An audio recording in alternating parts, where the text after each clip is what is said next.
श्रीवल्लभाधीश श्रीवल्लभाधीश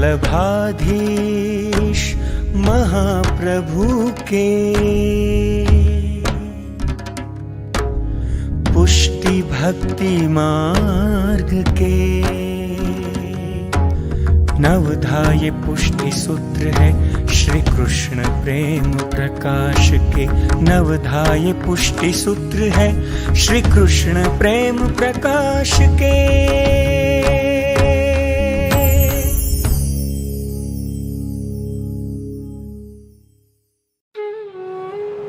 कस्तूरी तिलकं ललाटपटले वक्षस्थले कौस्तुभं नासाग्रे वरमौक्तिकं करतले वेणुकरे कङ्कणम् सर्वांगे हरिचन्दनं सुललितं कंठे च मुक्तावली गोपस्त्री परिवेष्टितो विजयते गोपालचूडामणि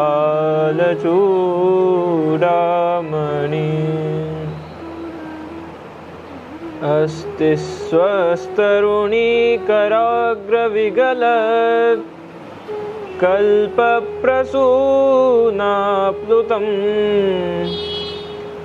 वस्तु प्रस्तुतवेणुनादलहरी निर्वाणनिर्व्याकुलम् स्त्रस्तनिबद्धनी विविलसत् गोपीसहस्रावृतं हस्तन्यस्तनतापवर्गमखिलो दारं किशोराकृति।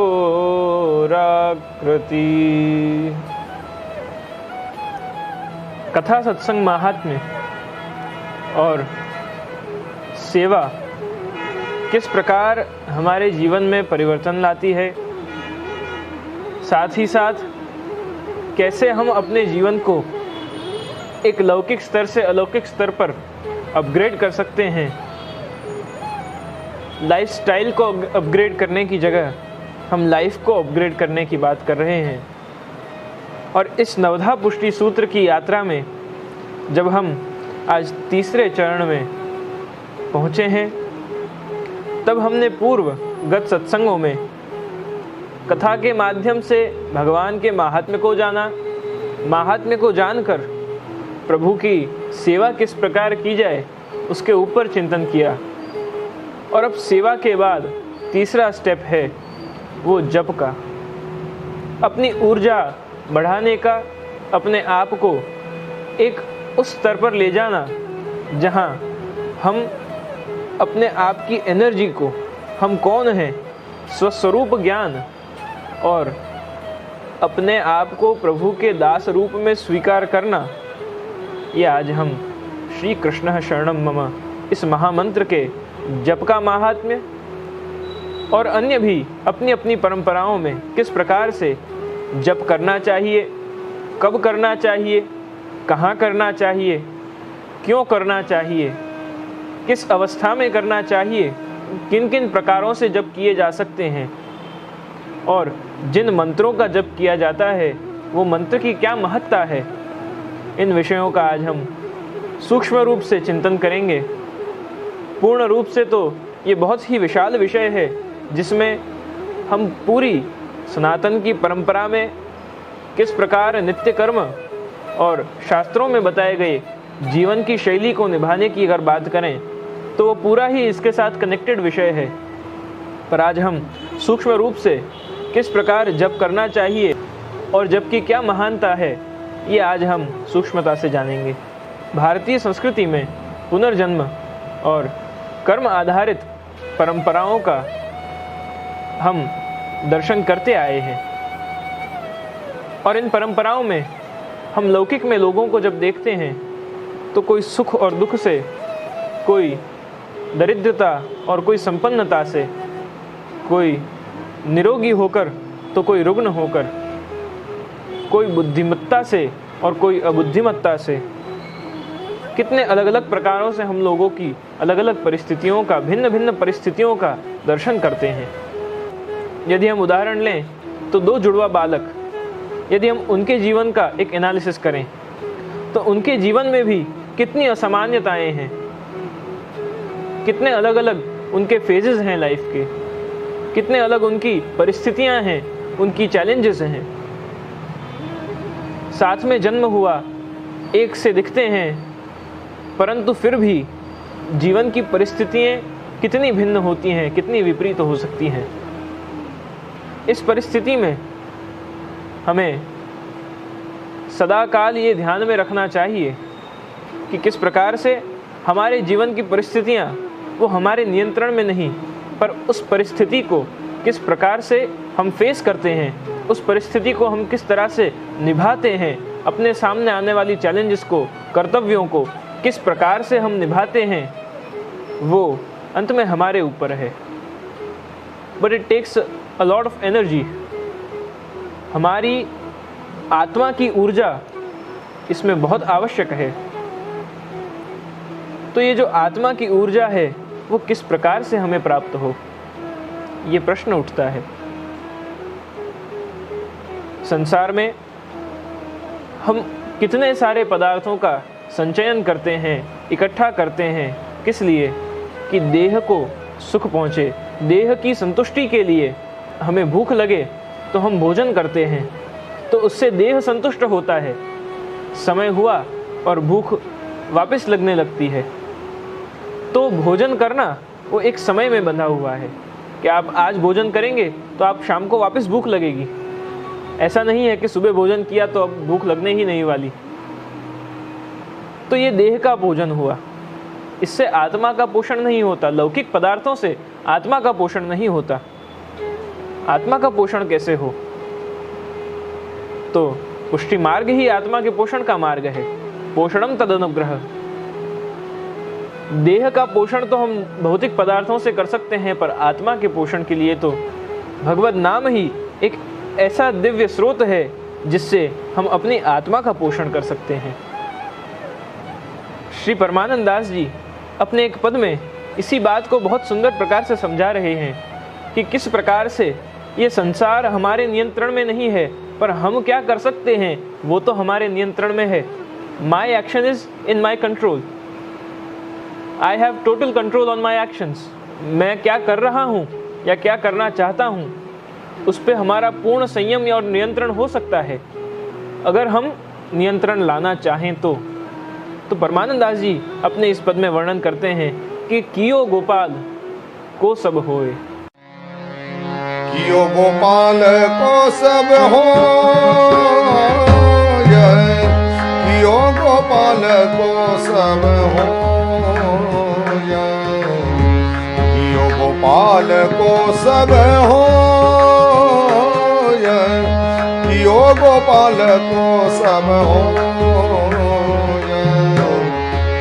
जो जाने पुरुषार्थ आपनो, अति कर झूठो सोय, कियो गोपाल को सब हो।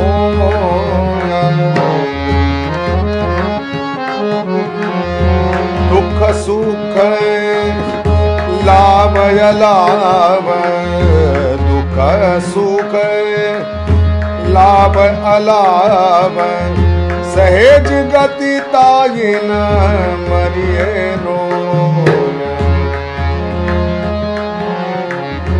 जो कछु लेख लिखो नंद नंदन, जो कछु लेख लिखो नंद नंदन, मेट सके नहीं को। कियो गोपाल को सब हो।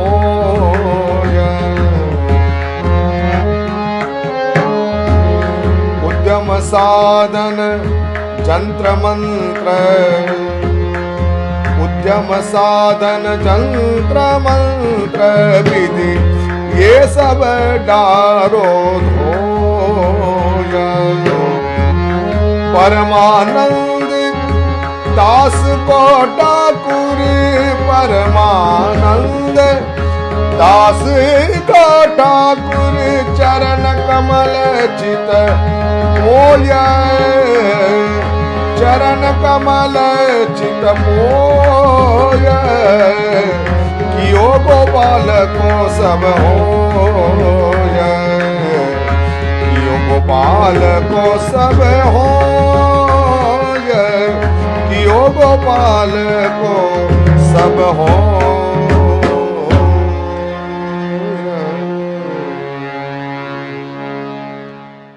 गोपाल जो करें वही होता है। आगे वर्णन करते हैं कि जो जाने पुरुषार्थ आपनो अति कर जूठो सोए। दुख सुख लाभ अलाभ सहज गति ताही न मरिए रोए। अर्थात सुख और दुख या लाभ और हानि ये तो हर एक के जीवन में आती जाती रहती हैं।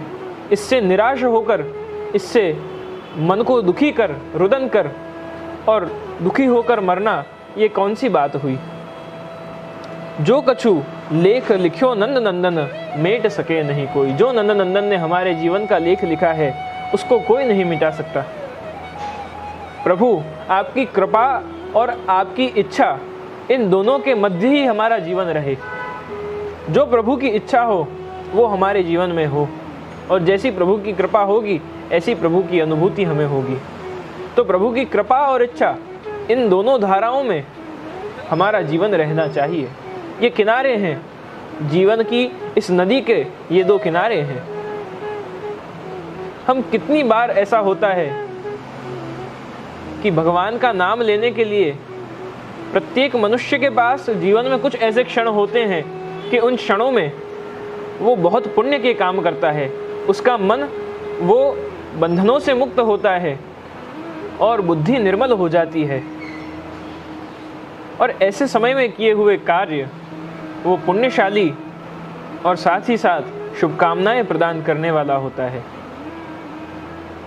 हम अपने जीवन में यदि दिन में 1 घंटा जप करें, भगवान का नाम लें, कीर्तन करें, सेवा करें, तो अवश्य ही उस 1 घंटे का हमें पुण्य फल तो प्राप्त होगा ही, अपितु जो अन्य 23 घंटों में हमने पापाचार किए हैं, जो धर्म से विरुद्ध कार्य किए हैं, उन कार्यों का हमें फल भी भोगना पड़ेगा।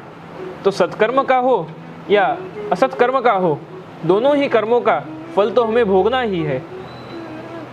तो क्यों न कुछ ऐसी परिस्थिति का निर्माण हो कि प्रतिक्षण हम भगवान का नाम ले सकें, प्रभु की क्षण क्षण में हम लीलाओं का, स्वरूप का चिंतन कर सकें और उससे भी विशेष प्रतिक्षण हम अपने मन में ये भाव दृढ़ कर सकें कि हे प्रभु, हम आपके शरणागत हैं।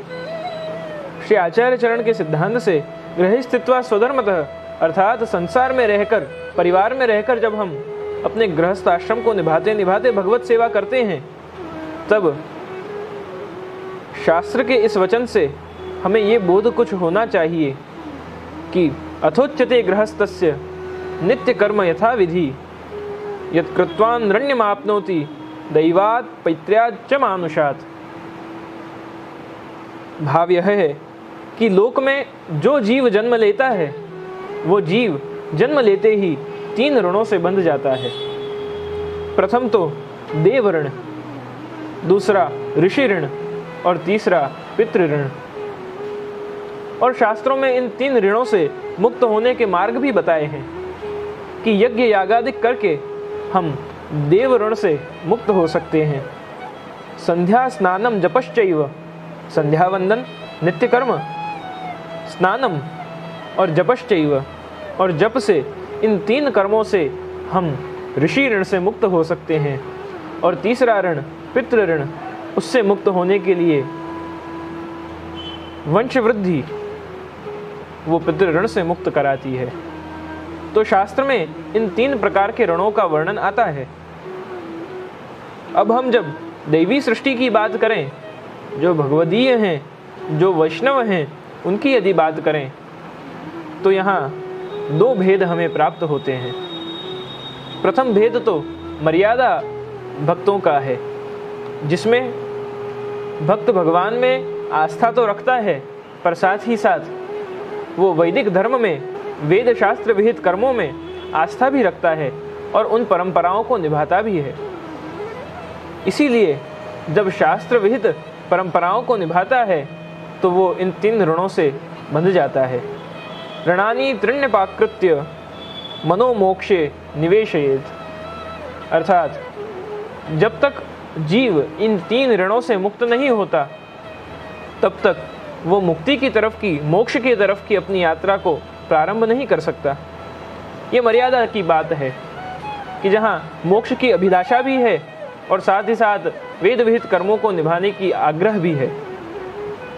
और दूसरा प्रकार, दूसरे भक्त, वो पुष्टि भक्त हैं, जिनकी मन की स्थिति प्रारंभ से ही श्री कृष्ण के चरणों में स्थित है, जो वेद शास्त्रों के परम फल स्वरूप श्री कृष्ण को ही मानते हैं, जिनकी शरणागति दृढ़ है, जो श्री कृष्ण के शरणागत हैं। ऐसे जो भक्त हैं उनको न तो ऋषि ऋण नड़ता है, न देव ऋण और न पितृ ऋण। वो न इन 3 ऋणों में बंधते हैं, न उन्हें ये ऋण चुकाने पड़ते हैं। मन एव मनुष्याणाम कारण बंध मोक्षयोः। मन ही वो कारण है जिससे मनुष्य बंधन में और मुक्त होने में अपने निर्णय लेता है। मन ही हमारी ये स्थिति को पैदा करता है कि कब मनुष्य बंधे और कब मुक्त हो। किसी के संबंध में बंधना हो या किसी के संबंध से मुक्त होना हो, वो निर्णय तो मन ही करता है। किसी बात से मन उठ गया, हम कहते हैं कि इस बात से मेरा मन उठ गया है, तो वो मन उठ जाना अर्थात मुक्त हो जाना। और बंधना, रहीमन धागा प्रेम का मत तोड़ो चटकाए, टूटे पे फिर ना जुड़े और जुड़े गांठ परी जाए। रहीमदास जी कहते हैं कि रहीमन धागा प्रेम का, ये कौन सा धागा है? प्रेम का। मत तोड़ो चटकाए, संशय से, हमारे अहंकार से, इन सभी बातों से हमें अपने संबंध, जो श्री वल्लभ ने हमारा संबंध श्री कृष्ण के साथ स्थापित किया है, उस संबंध के प्रीत की डोर को तोड़ना नहीं है। और टूटे पे फिर जुड़ भी गया तो जुड़े गांठ परी जाए। हमें अपने संबंध को ऐसे रूप से समर्पित रखना है कि उसमें टूटने की, बंधन से मुक्त होने की तो बात ही नहीं है। और हाँ, अवश्य ही मन के बंधनों से मुक्त होना है, पर मोहन के बंधनों में बंधना है। पास बैठे हैं तो दूर कैसे हटें। कोई कवि कहते हैं कि पास बैठे हैं तो दूर कैसे हटें, दिन तो कट जाता है मगर रात कैसे कटे। उलझने जो दूर करता इस सकल ब्रह्मांड की, उससे सुलझी नहीं राधिका की लटें। तो वो मनमोहन माधव भी जब श्री राधिका के केशों को नहीं सुलझा पाए, जो इस समस्त संसार की उलझनों को दूर करते हैं, वो श्री राधिका जी के केश की उलझन को नहीं सुलझा पाए, तो हमें श्री कृष्ण के साथ के प्रीत में ऐसी उलझन में पड़ जाना है कि उससे छूटने का तो कोई सवाल ही नहीं उठता। ऐसे बंधन में बंधना है। विषय आनंद में, ब्रह्मानंद में, इन आनंदों से हमें हटकर और भजनानंद की तरफ की अपनी यात्रा को प्रारंभ करना है। कृष्ण नाम श्रवण सुन्यो जब ते आली, भूली भवन हो तो बावरी भई। जब से कृष्ण का नाम श्रवण हुआ है तब से भूली भवन हो तो बावरी भई। और किसी बात की सुध नहीं है, क्या खाना क्या पीना, अपने मन की, अपने देह की स्थिति का कोई भान नहीं है। केवल और केवल उन श्री कृष्ण का ही स्मरण है। भूली भवन हो तो बावरी भई, बावरा हो जाना है उसके प्रेम में।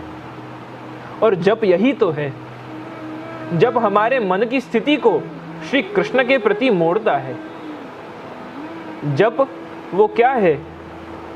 जब हमें ऊर्जा तो प्रदान करता है, पर साथ ही साथ कृष्ण रस की अनुभूति कराने में सहायक बनता है। हमें उस लेवल तक उठना पड़ेगा। हमें अगर वहाँ उस रस तक पहुँचना है तो अपने आप को, अपनी पात्रता को वहाँ तक ले जाना पड़ेगा। हम गीली मिट्टी में पानी नहीं भर सकते जब तक वो मिट्टी का घड़ा न बने। घड़ा बनने के बाद उसे तपाया न जाए, और तपाने के बाद जब हम उसमें जल भरते हैं तब वो हमें शीतल जल प्रदान करता है। उसे एक प्रोसेस से गुजरना पड़ता है। तो जीव को भी महात्म ज्ञान के बाद, भगवान की सेवा के बाद अपनी ऊर्जा को वर्धन करते हुए प्रभु की सेवा में अपनी ऊर्जा के साथ प्रभु की सेवा करनी है। कौन सी ऊर्जा? तो ये लौकिक विषयों को त्याग कर और भगवत सेवोपयोगी जो हमारी ऊर्जा है, हमें ऐसी ऊर्जा चाहिए। प्रभु की सेवा जो निभ गई तो अपने आप सब हमारा सुलभ हो जाएगा, सब अपने आप बैलेंस हो जाएगा।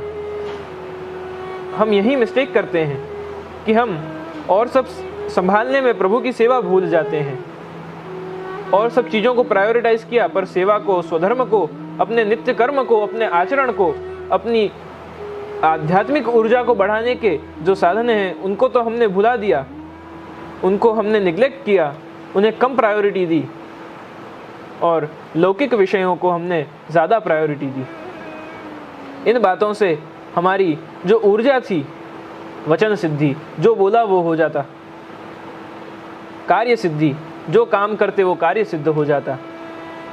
ऐसे कितने अलग अलग फल हैं कि जिससे जब मनुष्य की ऊर्जा एक स्तर पर पहुंचती है तो वो ऊर्जा उस मनुष्य के जीवन में बहुत सहायक बनती है। और वैष्णव की तो ऊर्जा भगवत सेवोपयोगी सहायता में होनी चाहिए, भगवत रस की अनुभूति के लिए उसकी ऊर्जा होनी चाहिए और परोपकार के लिए होना चाहिए। परोपकार की भावना भी होनी आवश्यक है। तो जप वो हमें ऊर्जा का वर्धन करता है और साथ ही साथ श्री कृष्ण रस की अनुभूति भी कराता है। श्री आचार्य चरण आज्ञा करते हैं कि अतः शीतल भावोस्मिन् मार्गो नैवोपि युज्यते। इस मार्ग में शीतल भाव का कोई काम नहीं।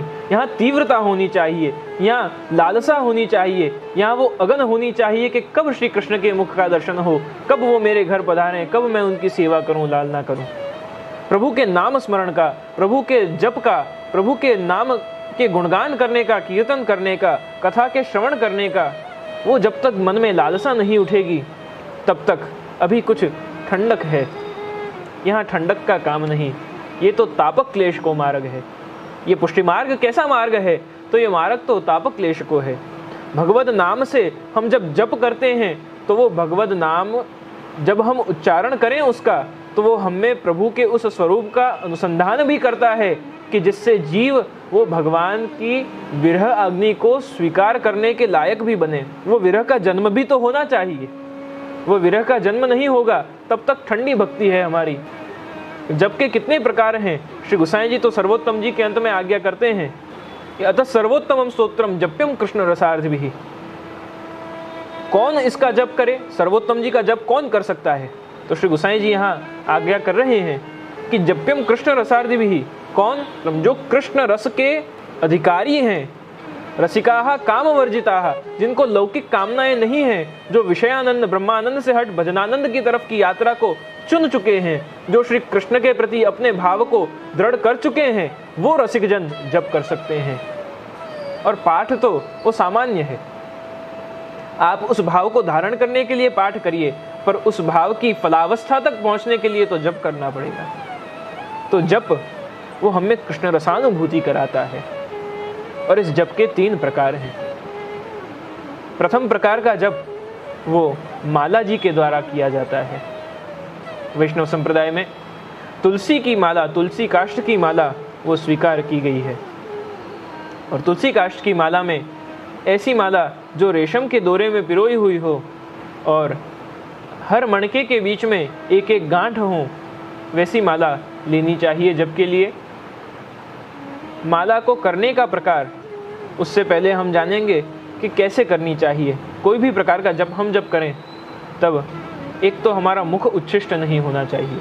कुछ खाया है और मुख प्रक्षालन, मुंह नहीं धोया और सीधा हमने भगवान का नाम जब पाठ करना शुरू कर दिया, वो नहीं होना चाहिए। उच्छिष्ट मुख से भगवत नाम नहीं लेना चाहिए। दूसरा कि पैरों में अगर हमने जूते चप्पल पहने हों तो वो जूता चप्पल पहन के भगवत नाम नहीं लेना चाहिए। तीसरा कि शौचादि बाथरूम गए हों तो हमें हाथ पैर धोए बिना, स्नान किए बिना भगवत नाम नहीं लेना चाहिए। ये 3 अवस्थाएं हमें त्यागनी चाहिए भगवत नाम जप के लिए। और साथ ही साथ हम कई बार अलग अलग मुद्राएं देखते हैं। कोई ऐसे माला को हाथ में धारण कर और इस प्रकार से माला कर रहा है। ये हमें नहीं करना है। माला करने का प्रकार आज हम जानते हैं। तो उसमें सबसे पहले तो अनामिका और मध्यमा, इन 2 उंगलियों को, ये 2 बीच की जो उंगलियां हैं, उनको हमें अंगुष्ठ के ऊपर रख के, अंगूठे के ऊपर रख के, और तर्जनी और कनिष्ठिका को हमें माला से स्पर्श नहीं करना है। जो हमारी स्मॉल फिंगर है वो और फर्स्ट फिंगर, इन दोनों को हमें माला जी को स्पर्श नहीं करना है। और जब हम माला जी लें तो वो इस प्रकार अंगूठे में धारण कर और उसे इस मध्यमा से, जो बीच की उंगली है, उस मध्यमा उंगली से एक एक मणके को घुमाना है।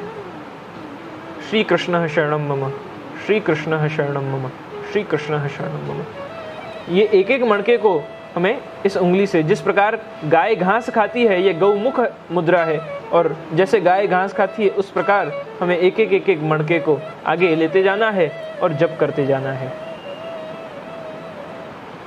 जप करने के बाद जब हम जप की माला में सुमेरु तक आएं, सुमेरु अर्थात जहाँ माला पूर्ण होती है और पुनः मणके शुरू होते हैं, जहाँ ये ऊपर का भाग होता है, उसे सुमेरु कहा जाता है। जब हम माला करते करते श्री कृष्ण शरणम मम, श्री कृष्ण शरणम मम, श्री कृष्ण शरणम मम, सुमेरु तक जब आ जाएं, तब सुमेरु का उल्लंघन नहीं करना है।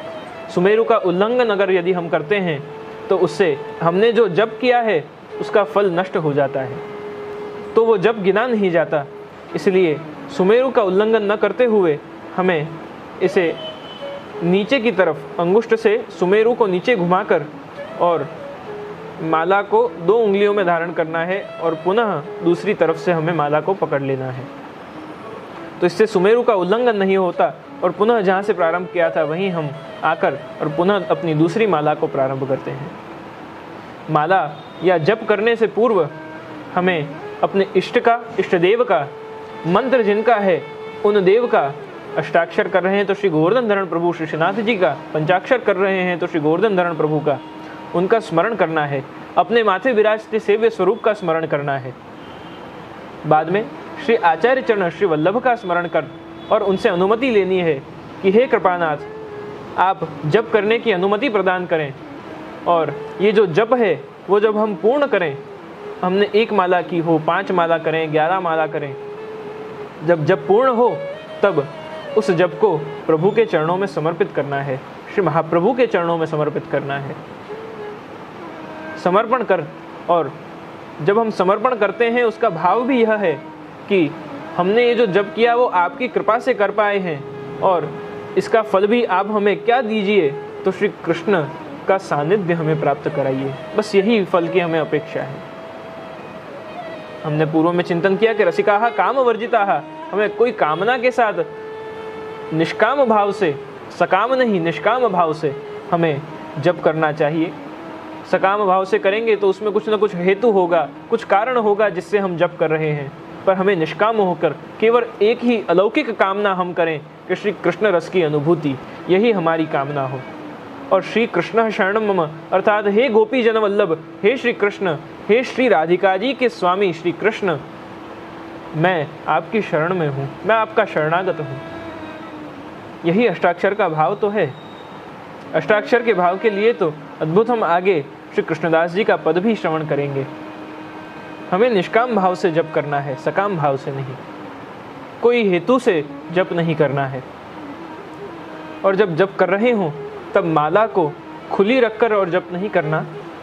या तो गौमुखी के अंदर, गौमुखी अर्थात ये जो रेशमी वस्त्र की गौमुखी होती है, इस गौमुखी के अंदर हमें माला को रख के और फिर माला जी हमें करनी है, फिर जप करना है। या तो किसी वस्त्र से माला जी को ढककर और फिर जप करना है, क्योंकि हमारा जो मंत्र है वो गोपनीय मंत्र है, वो प्रकट करने का मंत्र नहीं है, वो हमें गुरु की कृपा से प्राप्त हुआ है। तो उसे हमें गोपनीय रख के, गुप्त रख के और फिर उस मंत्र का जप करना है। मंत्र जप का दूसरा प्रकार वो कर माला का प्रकार है। इस दूसरे प्रकार में जब हम कहीं बाहर हों या हमारे पास माला जी न हो और हम जप करें, तो ऐसी परिस्थिति में जप करने के लिए हम कर माला का उपयोग करते हैं। हमारे हाथ में मालाएं हैं, ये माला के मणके हैं।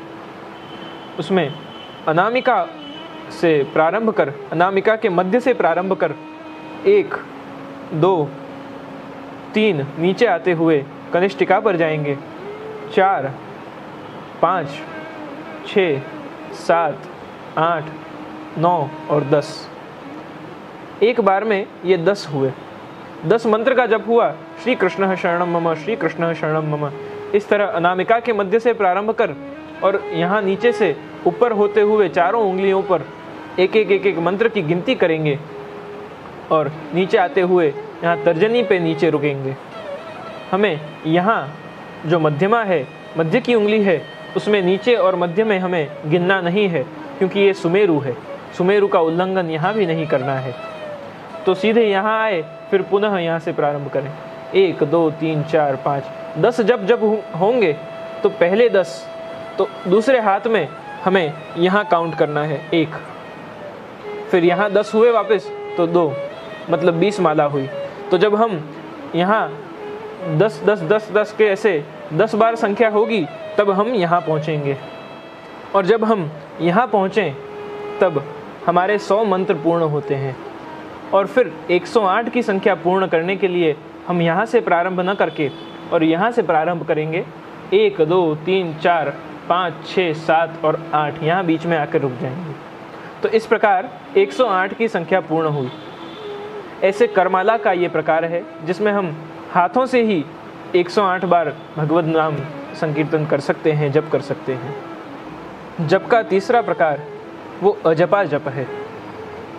न जप्यते नोच्चार्यते अपितु श्वास प्रश्वासयोर्गमनागमनाभ्याम संपाद्यते इति अजपा।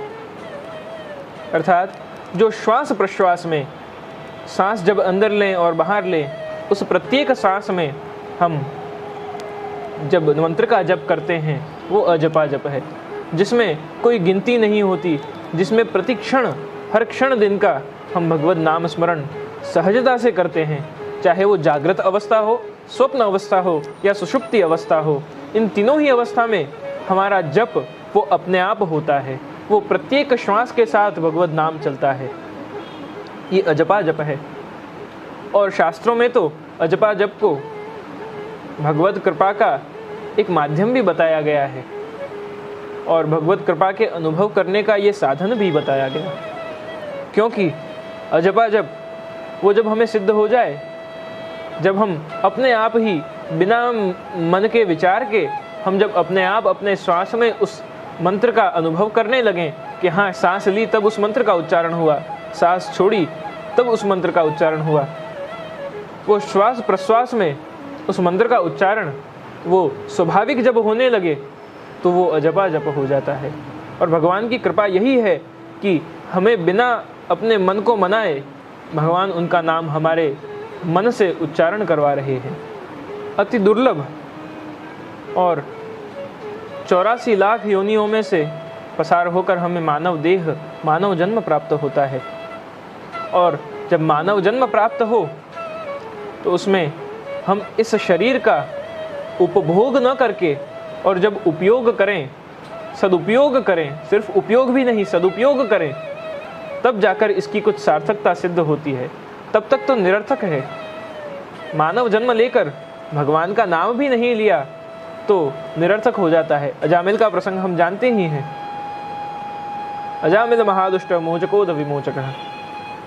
ऐसे अजामिल का भी अपने पुत्र का नाम नारायण है और नारायण नाम लेकर जब अंत समय में अजामिल अपने पुत्र को याद करता है, भगवान का नाम होने के कारण अंत समय में उसे उद्धार होता है, उसका उसे मुक्ति मिलती है, क्योंकि अंत समय में भगवान का नाम लिया। मन में भगवान को नहीं याद किया, अपने बेटे को बुलाया है, पर नाम तो भगवान का है। इसलिए प्राचीन परंपरा भी ये थी कि प्रभु के हम शैव हों तो शिव के नामों पर, शाक्त हों तो देवी के नामों पर, और वैष्णव हों तो वैष्णव श्री विष्णु के अलग अलग कितने हजार नाम हैं। उन हजारों करोड़ों नामों में से हम अपने संतति का, अपने पुत्र या पुत्री का प्रभु के नाम पर नाम रखें, जिससे जब भी हम उन्हें बुलाएं तो उनको बुलाने के साथ हम भगवत नाम भी लें। ये भी एक प्राचीन परंपरा थी। तो अजपा जप प्रत्येक श्वास प्रश्वास में जब होने लगे, बिना बुद्धि के विचार सहजता से स्वाभाविक रूप से जब होने लगे, तब उसे संकल्पित करना चाहिए। संकल्पित कर मतलब भगवान की शरणागति में, भगवान के चरण में उस जप को समर्पित करना चाहिए। तो वो अपने आप ऊर्जा का वर्धन करता है, हमें उस ऊर्जा का संचार होता है, वो लोक कल्याण और प्रभु सेवा में हमें सहायक बनता है। अब हम जानते हैं कि ये 3 प्रकार तो जप के हैं। हमने माला के द्वारा जप किया, हमने करमाला के द्वारा जप किया, हमने अजपा जप किया। पर जो कुछ कामना के साथ जप करते हैं, उनके लिए भी शास्त्र कहते हैं यदि घर में बैठकर जप किया जाए तो उसका 1 गुना फल प्राप्त होता है। यदि गौशाला में बैठकर जप करें तो उसका 100 गुना फल प्राप्त होता है। यदि किसी पुण्य वन या तीर्थ में बैठकर जप करें तो उसका 1000 गुना फल प्राप्त होता है। किसी नदी के तट पर बैठकर यदि जप किया जाए तो उसका 10,000 गुना फल प्राप्त होता है। किसी पर्वत पर जाकर और जप किया जाए तो उसका 1,00,000 गुना फल प्राप्त होता है। किसी देवालय में, देव मंदिर में जाकर हम अगर जप करें तो उसका 1 करोड़ गुना फल प्राप्त होता है। और यदि देव सन्निधाने, भगवान के निकट बैठकर, प्रभु के सन्मुख बैठकर अगर जप किया जाए तो वो अनंत गुना फल देता है। पर हमें तो एक ही फल की अपेक्षा है। जो भक्ति मार्गीय हैं, जो प्रेम लक्षणा भक्ति के मार्ग पर चल रहे हैं, उन्हें इन सब फलों की अपेक्षा नहीं है। उन्हें तो केवल और केवल कृष्ण मिलन के फल की अपेक्षा है। तो ये उनके लिए है जो सकाम जप करते हैं, जो किसी कामना के साथ कुछ पाने के लिए जप करते हैं, उनके लिए ये फल की बात श्रुतियाँ बताती हैं। अब हम जप के 3 रूप जानेंगे। वाचिकश्च उपांशुश्च मनसा त्रिविध स्मृतः त्रयाणाम जप यज्ञानाम श्रेयान स्यादुत्तरोत्तरम। वाचिक, उपांशु और मानसिक, ये 3 प्रकार के जप, ये 3 रूप हैं जप के। पहले तो वाचिक जप, अर्थात धीरे धीरे मंत्र बोलकर और जप करना, उसका उच्चारण धीरे धीरे हो, बहुत जोर जोर से सबको सुनाई दे उस प्रकार से नहीं, धीरे धीरे मंत्र बोल और उसका जप करना, वो वाचिक जप। दूसरा उपांशु, अर्थात कोई और न सुन सके उस प्रकार से खुद बोलें और खुद ही सुने, उस प्रकार से जप करना, वो उपांशु जप है। और तीसरा प्रकार वो मानसिक जप, अर्थात जिसमें जिह्वा और मुख न चले, जिह्वा और मुख के उपयोग बिना मन में मंत्र का उच्चारण हो और मंत्र का जप किया जाए, वो मानसिक जप है। तो ये 3 जप के रूप हैं। अब हम मंत्र के विषय में जानेंगे कि मंत्र क्या है और मंत्र क्यों हमें सिद्धि प्राप्त कराते हैं। हमने ये कई बार सुना होगा कि किस प्रकार महाभारत के युद्ध में जो शस्त्र चलाए जाते थे, ब्रह्मास्त्र, शिवास्त्र, पशुपतास्त्र, ये सब शस्त्र वो मंत्रों से सिद्ध किए जाते थे। आज हमारे पास एटॉमिक मिसाइल्स हैं, आर्टिलरीज हैं, उस समय में मंत्रों से युद्ध होते थे। मंत्रों से विमान, पुष्पक विमान मंत्र से उड़ता था। शल्य चिकित्सा में भी मंत्र चिकित्सा भी होती थी, मंत्रों से चिकित्सा, रोग का निदान मंत्रों से होता था। आज भी वो परंपराएं हैं और कई लोग उन परंपरा को निभाते भी हैं, जीते भी हैं। हाँ, ज़रूर लोग कम हो गए हैं, परंतु आज भी वो कहीं ना कहीं जीवित हैं। तो ये जो परंपराएं हैं वो मंत्र से हैं। और मंत्र क्या हैं? ऋषयः मंत्र दृष्टारः। जो ऋषि हैं, ऋषि कौन होता है? जो मंत्र को देख सकता है। हम तो मंत्र पढ़ते हैं या बोलते हैं, ऋषि मंत्र को देख सकते हैं। तो वो मंत्र को देखने की क्षमता वो ऋषि में होती है। और जिस मंत्र को देखा जा सकता है वो हर मंत्र, उसके एक ऋषि होते हैं, एक देव होते हैं, एक छंद होता है, उसका बहुत विस्तृत प्रकार है जिसमें न्यास का और देह के अंगों के साथ मंत्र के हर एक अलग अलग ऋषि, छंद, देव, इन सभी का न्यास किया जाता है। वो पूरा अलग प्रकार है। परंतु मंत्र वो मननात् त्रायत इति मंत्रः। मंत्र, मन और त्र। मन जो है वो मन हमारे मन की एकाग्रता के लिए है, और त्र जो है वो त्राण अर्थात रक्षा के लिए है। हमारे मन को एकाग्र कर और अन्य विषयों से भटकने से रोक कर हमें अपने देव के प्रति, अपने इष्ट के प्रति जो पहुंचाता है वह मंत्र है। अपने इष्ट के प्रति एकाग्रता जो हमें प्रदान करता है वह मंत्र है। और अगर सरलता से हम इसे समझना चाहें तो मंत्र, यंत्र और तंत्र की परंपरा वो सनातन की परंपरा है। Very simply if we discuss this, then the mobile, it is a device. Mobile वो यंत्र है, वो डिवाइस है। उसके अंदर जो टेक्नोलॉजी है वो उसका तंत्र है, द वे इट फंक्शंस। और जो नंबर है, without dialling a number we can not use the mobile.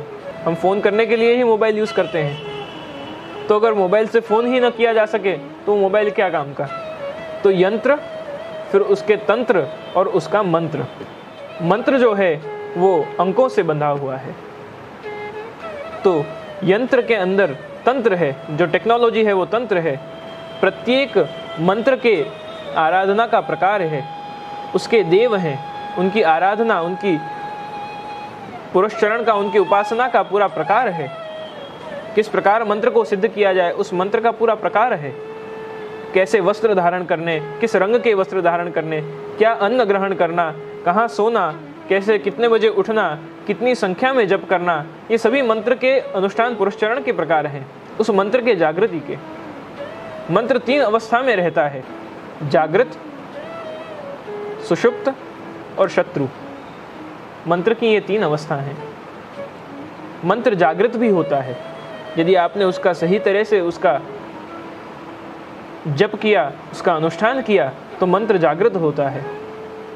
अगर कहीं कुछ क्षति रही तो वो मंत्र, अगर आपने अपने देह की शुद्धि न रखी, आपने मुख की शुद्धि न रखी, उच्चारण में शुद्धि न रही, या ऐसी कुछ बातें हो गई तो उससे मंत्र सुषुप्त हो जाता है।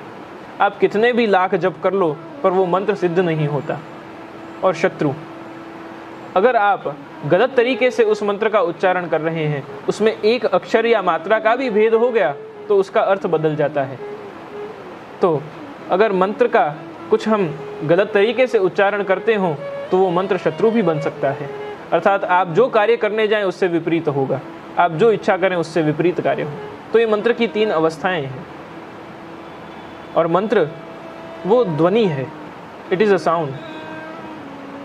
1960s में एक रिसर्चर, एक साइंटिस्ट ने ये रिसर्च की कि किस प्रकार ध्वनि के माध्यम से जल में, पानी में जो उसके मॉलिक्यूल्स होते हैं, वाटर मॉलिक्यूल्स, वो साउंड सुन के, साउंड के माध्यम से वो अलग अलग शेप्स लेते हैं।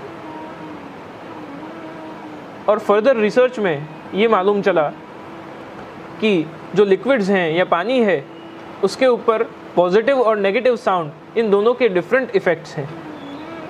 पॉजिटिव साउंड के साथ जब एक्सपेरिमेंट किया गया तो उसमें वाटर मॉलिक्यूल्स और उसके जो क्रिस्टल्स हैं, बहुत ब्यूटीफुल शेप्स और बहुत डिफरेंट टाइप के उसमें ज्योमेट्रिकल शेप्स ले रहे थे। पर जब नेगेटिव साउंड के साथ एक्सपेरिमेंट किया गया तब पूर्ण विपरीत, उसका पूरा डिस्टॉर्टेड इमेज, जिसमें मॉलिक्यूल्स छिन्न भिन्न हो चुके हैं और अलग अलग हो गए हैं, ऐसे विजुअल्स उसमें प्राप्त हुए। तो हमारी जो ह्यूमन बॉडी है वो भी 72% वाटर है, पानी से है। और हमारे अंदर जो जल तत्व है उस पर मंत्र का प्रभाव होता है। मंत्र जो है वो हमारे अंदर के दूषणों को हटाकर और हम में ऊर्जा का संचार करता है। It is a energy, pure form of energy in form of sound. हम मंत्र का जो उच्चारण होता है, खुद बोल के खुद सुनने की जो परंपरा है या मन में उसका उच्चारण करने की जो परंपरा है, वो हमारी आंतरिक ऊर्जा का वर्धन करता है। वो ऊर्जा हमें कई अलग अलग प्रकार से मदद रूप भी होती है। तो ये जो मंत्र हैं, वो मंत्र साइंटिफिकली, स्पिरिचुअली और एक्सपीरियंस, इन तीनों ही स्तरों पर सर्वश्रेष्ठ हैं। आप किस प्रकार से मंत्र कर रहे हैं वो गुरु की प्रिस्क्राइब्ड अकॉर्डिंग टू द परंपरा, जिस परंपरा को आप फॉलो करते हैं उस परंपरा के अनुसार मंत्र की उपासना पद्धतियाँ होती हैं। तो मंत्र हम उसका उच्चारण करते हैं। हमें श्री वल्लभ ने कृपा करके कौन सा मंत्र दिया?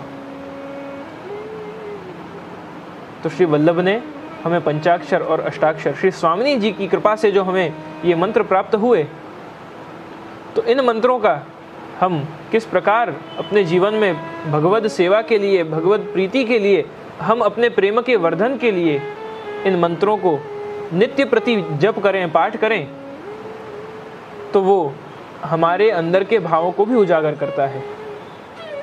नवरत्न के अंत में श्री आचार्य चरण आज्ञा करते हैं कि तस्मात् सर्वात्मना नित्यम श्री कृष्ण शरणम मम वदद्भिरेव सततम स्थेयमित्येव मे मतिः। तस्मात् सर्वात्मना नित्यम, नित्य प्रति आप सभी क्या करें? श्री कृष्ण शरणम मम, इस मंत्र का नित्य उच्चारण करें, नित्य इसका जप करें। उससे क्या होगा? तस्मात् सर्वात्मना नित्यम श्री कृष्ण शरणम मम वदद्भिरेव सततम, सतत प्रतिक्षण इसका जप करने से, अजपा जप यदि इसका सिद्ध हो जाए तो सर्वश्रेष्ठ है। तो हर क्षण में वदद्भिरेव सततम स्थेयमित्येव मे मतिः, हमारी मति वो श्री कृष्ण के चरण में स्थिर होती है, ऐसा श्री आचार्य चरण आज्ञा कर रहे हैं। तो हमारी मति वो कैसे स्थिर होगी? ये अष्टाक्षर मंत्र है क्या? श्री कुंभन दास जी को कुछ वैष्णव मिलने आए और श्री कुंभन दास जी से पूछा कि आप इस मार्ग की रीत हमें कुछ समझाइए। तब श्री कुंभन दास जी कहते हैं कि मुझसे ज़्यादा तो इस मार्ग की रीत श्री कृष्णदास अधिकारी जी जानते हैं। श्री कुंभन दास जी का हृदय में जो भाव था वो युगल स्वरूप की गूढ़ लीलाओं का था, इसलिए उन्होंने अपने भाव प्रकट नहीं किए, परंतु कृष्णदास जी के पास उन वैष्णवों को ले गए। श्री कृष्णदास जी ने तो बहुत आनंद से उन वैष्णवों का स्वागत किया कि आए मेरे नंद नंदन के प्यारे, वो वैष्णव आए हैं, आज मेरे घर वैष्णव पधारे हैं। स्वागत किया और वैष्णवों ने उनसे पूछा कि यह मार्ग की रीत कहाँ है, हे कृष्णदास जी हमें बताओ। तब श्री कृष्णदास जी पद के द्वारा अष्टाक्षर का भाव हमें समझाते हैं। कृष्ण श्री कृष्ण शरणम मम उच्चरे।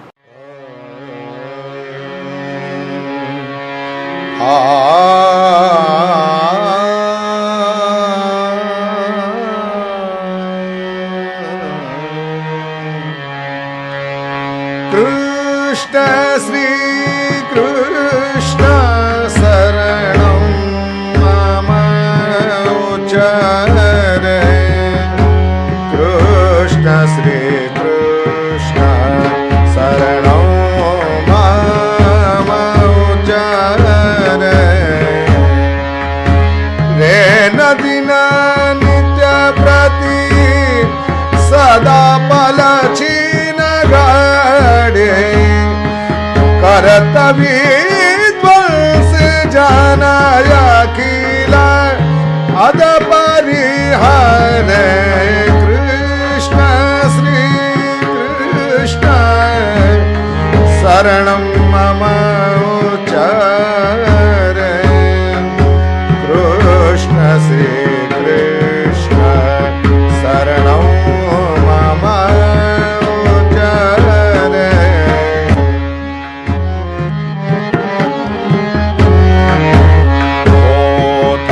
हरि रूप ब्रज भूप भावे सदा। अगम भव सिंधु को बिना साधन तरे।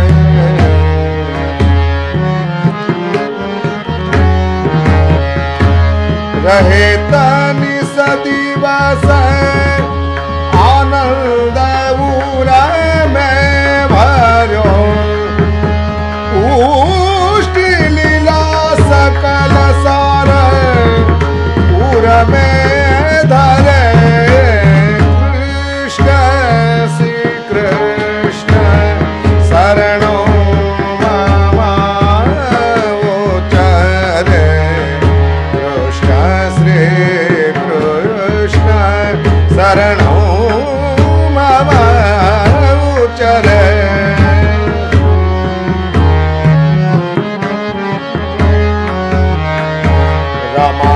जसे सनकादि सुख नारद व्यास नारद रटे पलक मुख नाटक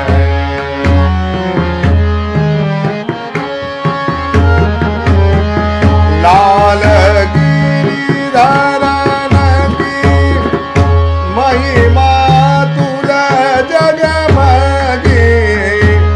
शरण कृष्णदास निगम नेति नेति करे कृष्ण श्री कृष्ण शरणं मम उच्चारे कृष्ण श्री कृष्ण शरणं मम उच्चारे शरणं मम उच्चारे शरणं मम उच्चारे श्री कृष्ण श्री कृष्ण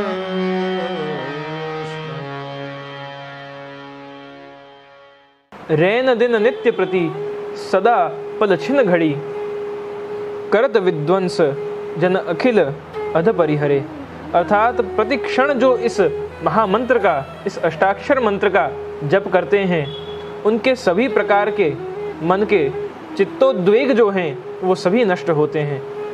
और चित्त के उद्वेग तो नष्ट होते ही हैं, साथ ही साथ जो ये मंत्र है वो क्या करता है, तो हमारे अंदर रहे हुए जो विकृत भाव हैं, जो काम क्रोध लोभ मोह मात्सर्य मद राग द्वेष, ये सब जो भावनाएं हैं, इनका विसर्जन करके प्रेम विश्वास श्रद्धा शरणागति इन भावों का स्थापन करता है। और किसमें? तो श्री कृष्ण में। हमारा विश्वास किसके लिए हो? तो श्री कृष्ण के लिए, श्री वल्लभ के लिए। शरणागति किसकी? तो श्री कृष्ण की शरणागति। आश्रय श्री कृष्ण का, आसरो एक दृढ़ श्री वल्लभाधीश को, श्री वल्लभ का आश्रय। ये एक ही तो स्वरूप है। आनंद परमानंद श्री कृष्णास्यम, एक ही स्वरूप है। तो श्री कृष्णदास जी इस पद में आगे कहते हैं कि होत हरि रूप ब्रज भूप भावे सदा अगम भव सिंधु को बिना साधन तरे। अन्य कोई साधन करे बिना अष्टाक्षर का यदि नित्य जप किया जाए, प्रति क्षण छिन छिन घड़ी हर क्षण इसका जो जप किया जाए, अजपा जप अगर इसका हो, तो कोई अन्य साधन के बिना जीव इस भवसागर से तर जाता है। रहत निस दिवस आनंद उर्मे भरे पुष्टि लीला सकल सार उर्मे धरे। हर क्षण जो अष्टाक्षर का जप करता है वो सदा काल आनंद में रहता है और श्री कृष्ण की लीला उसके हृदय में स्थापित होती है। ये अष्टाक्षर का फल है। अष्टाक्षर हमारे हृदय में शरणागति के साथ साथ उस कृष्ण लीला का रस भी स्थापित करता है और उन लीला के रस में हमें निमग्न भी करता है। ये मंत्र ऐसा है कि जो श्री स्वामी जी की कृपा से हमें भगवत लीला का अनुभव कराता है। हमें भी इसी प्रकार प्रतिक्षण प्रभु के नाम का उच्चारण करना है। लाल गिरिधरन की महिमा अतुल जग में शरण कृष्णदास निगम नेति नेति करे। कितना भिन्न भिन्न प्रकारों से हमने प्रभु के बारे में जाना सुना सब किया। वेद ने कितना कहा, फिर भी अंत में आकर तो कितना भी इन सभी ने उच्चारण किया, नाम भगवान का बोला, परंतु फिर भी समझ नहीं पाए, क्योंकि कृष्ण को समझना नहीं है। वेद नेति नेति कहे। वेद ने कहा कि बस अब हम इनको समझ नहीं पा रहे, ये इतना विशाल इनका स्वरूप है, इतना विशाल इनके गुण हैं, इनकी लीला हैं कि ये एक बार में एक व्यक्ति तो कभी समझ ही नहीं पाता, वेद भी नहीं समझ पाए। वेद नेति नेति कहे। वेद ने जिनको नेति नेति कहा कि जो न इति अर्थात जिसका अंत नहीं है, ऐसे ये श्री कृष्ण है। और इन श्री कृष्ण को हम कैसे रिझाएं? तो श्री कृष्ण शरणम मम। जो एक बार पूर्ण विश्वास के साथ उनका शरणागत हो गया, फिर शरण आए सोई तारे, जे जन शरण आए सोई तारे। जो एक बार शरणागत हो गया उसको तार देते हैं वो, यह जन्मे वा या दूसरे जन्म में, इस जन्म में या उस जन्म में। एक बार श्री वल्लभ की कहानी से जिसका ब्रह्म से संबंध हुआ है, वो प्रत्येक जीव इस जन्म में या दूसरे जन्म में अवश्य ही इस भवसागर से तरता है। अपने कर्मों का जो संपुट है, उस कर्म के संपुट के आधार पर वल्लभ की कहानी से जो शरणागत हुआ है, उसका इस भवसागर से तर जाना वो तो निश्चित ही है। और भगवान ने ये प्रतिज्ञा भी तो ली है कि तस्मात् मत् शरणं गोष्ठं मन्नाथं मत् परिग्रहं गोपायै स्वात्म योगेन सोऽयमेव व्रताहितः। जो मेरे शरणागत हैं, जिन्होंने मेरी शरण स्वीकार की है, मैं प्रतिज्ञा लेता हूँ कि उनका कल्याण, उनकी रक्षा मैं सदा करूँगा। और किस प्रकार से? कि अपने स्व आत्मयोग, खुद की ऊर्जा से, खुद की क्षमता से, खुद की ताकत से भगवान कहते हैं कि मैं उनकी वहन, उनके सभी चीज़ों का वहन मैं करूँगा। तो भगवान जब अपने शरणागत जीव का रक्षण करते हैं तो जो शरणागत है उसे भी ये विश्वास होना चाहिए कि मेरे ऊपर छत्र किसका है? श्री कृष्ण का छत्र है। श्री कृष्ण शरणम मम, मैं उनके शरणागत हूँ जो वेद से भी परे हैं, जो वेदातीत हैं। ऐसे श्री कृष्ण, मैं उनका शरणागत, उनका दास हूँ। तो जो भी जीव कृष्णदास है, कृष्ण का दास है, वो प्रतिक्षण सदा अपने मन में श्री कृष्ण शरणम मम ये उच्चारण, इस मंत्र का जब प्रतिक्षण किया करे। और इस मंत्र जप से हमें क्या सिद्ध होगा? तो कोई लौकिक फल हमें प्राप्त नहीं, हमें तो अलौकिक फल प्राप्त होगा। क्या? तो श्री कृष्ण रसार्थ भी, श्री कृष्ण का रस हमें प्राप्त होगा। इस रस की ही अपेक्षा हम करें और जप करें, तप करें, अपनी ऊर्जा का वर्धन करें और उस ऊर्जा से श्री कृष्ण सेवा करें, उस ऊर्जा से मानव कल्याण करें। वैष्णव जन तो तेने रे कहिए जे पीड़ पराई जाने रे। प्रत्येक व्यक्ति का कल्याण की भावना जिसके हृदय में है वही तो वैष्णव है। पर वो कल्याण कब कर पाएगा? जब वो स्वयं अपने आप का कल्याण करे। और न की जय से पहले खुद को जय करें। हमें अपने आप की इंद्रियों पर, अपने मन बुद्धि चित्त पर विजय प्राप्त करानी है श्री कृष्ण की। हमें विजय प्राप्त तो करनी है, किससे? श्री कृष्ण को सौंपने के लिए। हम विजय प्राप्त कर लेंगे तो अहंकार आएगा कि मैं जीता हूँ, पर हमें खुद को नहीं जीतना है। यहाँ तो हमारी इंद्रियों की लगाम श्री कृष्ण को सौंपनी है, सारथी बनाना है उनको। उनकी सेना का, उनकी फौज का कुछ काम नहीं, श्री कृष्ण को तो सारथी बनाना है हमें। कृष्ण हमारे पक्ष में होने चाहिए, ये बात है। उनकी सेना मांग कर हमें कुछ प्राप्त नहीं होने वाला। यदि कृष्ण ही न मिले तो फिर क्या अर्थ, क्या मतलब? तो श्री कृष्ण की लालसा हमें श्री अष्टाक्षर मंत्र से प्राप्त होती है, पंचाक्षर से प्राप्त होती है। हम नित्य दिन इस महामंत्र का जप करें और इससे अपनी ऊर्जा का वर्धन करें, जिससे हम उस लायक बने कि प्रभु की उन लीला का रसास्वाद हम अपने जीवन में कर पाएं। इसीलिए हमारे गुरुओं ने, आचार्यों ने हमें इस दिव्य परंपरा की परिपाटी दिखाई है, जिस पर चलकर और हम इस दिव्य लीलाओं के अनुभव का रसास्वाद कर सकें। बस प्रयास की कमी है। आप प्रारंभ करिए और प्रारंभ करके उस भजनानंद का जो फल है, वो फल कृष्ण रस है, उसका एक बार जो आस्वादन हो गया फिर छूटे ना छूटे। कोई भी कितना भी प्रयास कर ले, फिर ये रस की जो एक चाह लग जाएगी वो कोई नहीं छुड़ा पाएगा। ये ऐसा रस, ये कृष्ण रस है। तो इसी कृष्ण रस में आप सदा तल्लीन रहें, इसी कृष्ण रस का भजन पाठ करते रहें, जप करते रहें। ऐसी भावना के साथ श्री कृष्ण जिनके रस के हम सब अभिलाषी हैं, उन श्री कृष्ण को हम वंदन करें, उनका जप करें और उन्हें यही विनती करें कि हे नाथ, हम आपके शरणागत हैं। श्री कृष्ण शरणम मम, मैं आपके शरण में हूँ। हे नाथ, मेरा उद्धार करिए, मुझे आपकी लीला का अनुभव कराइए और मुझ में वो भाव स्थापित कीजिए कि मैं आपको छोड़कर और कहीं जा ही न पाऊँ। मैं आपसे बंध जाऊँ और सभी बातों से मुक्त हो जाऊँ। इस संसार से मुक्त होकर मैं आपसे बंधना चाहता हूँ। हे श्री कृष्ण, आप मुझे अपने प्रेम पाश में बांधिए, अपने प्रेम में मुझे बांधिए।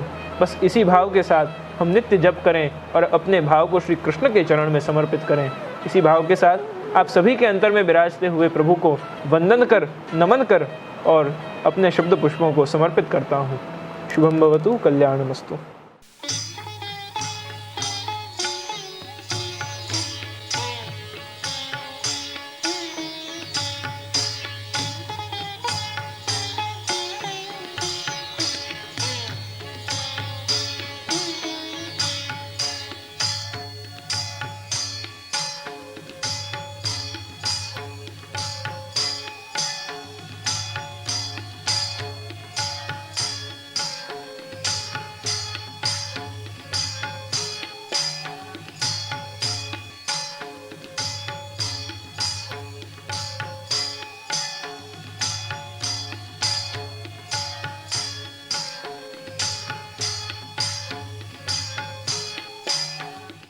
विपो ग्लोबल एक अंतरराष्ट्रीय ऑर्गेनाइजेशन है जो समग्र विश्व के हिंदू वैष्णवों को एकजुट कर सकारात्मक एवं उद्देश्यपूर्ण पुष्टि जीवन जीने का मार्ग बतलाता है। षष्ठ पीठाधीश्वर परम पूज्य गोस्वामी 108 श्री द्वारकेश लाल जी महाराज श्री की निश्रा एवं मार्गदर्शन के अंतर्गत विपो ग्लोबल विश्व की अनेक हवेलियां, मंदिर एवं सत्संग मंडलियों को पुष्टि मार्गीय साहित्य, धार्मिक एवं शैक्षणिक साहित्य प्रदान कर पुष्टि मार्गीय युवा चेतना को जागृत कर रहा है। विपो ग्लोबल रेगुलर सत्संग सत्र, सांस्कृतिक कार्यक्रम, स्व जागृति के वर्कशॉप, युवा कैंप, पुष्टि सेवा शिविर और साथ ही साथ मानवीय कल्याणकारी योजनाओं का आयोजन समग्र विश्व में फैली हुई शाखाओं द्वारा किया जा रहा है, जिसके माध्यम से सामाजिक, आध्यात्मिक एवं पारिवारिक मूल्यों को जागृत कर प्रेम, ज्ञान एवं सकारात्मक भावनाओं को जनमानस तक पहुंचा रहा है।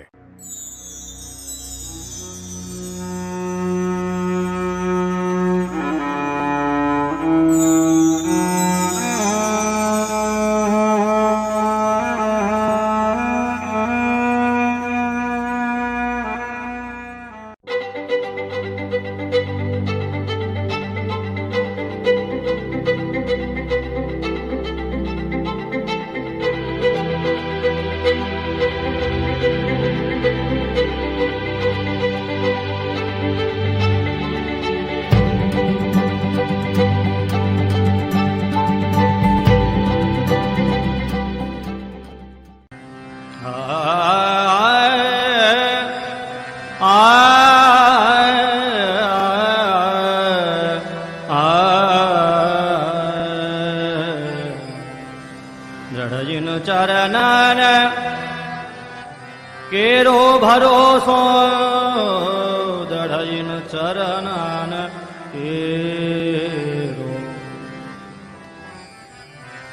श्री वल्लभ नख चंद्र छटा बिन सब जुग माजो अंधेरो भरोसो दृढ़ चरणन के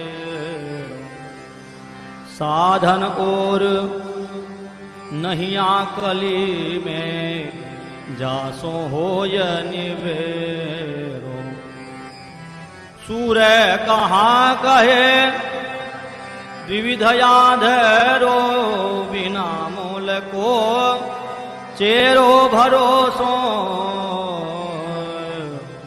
दृढ़ जिन चरणन के सूर कहाँ कहे द्विविध याधरो बिना मूल को चेरो भरोसो दृढ़ इन चरणन के दृढ़ इन चरणन केरो भरोसो दृढ़ इन चरणन के दृढ़ जिन चरणन के दृढ़ जिन चरणन के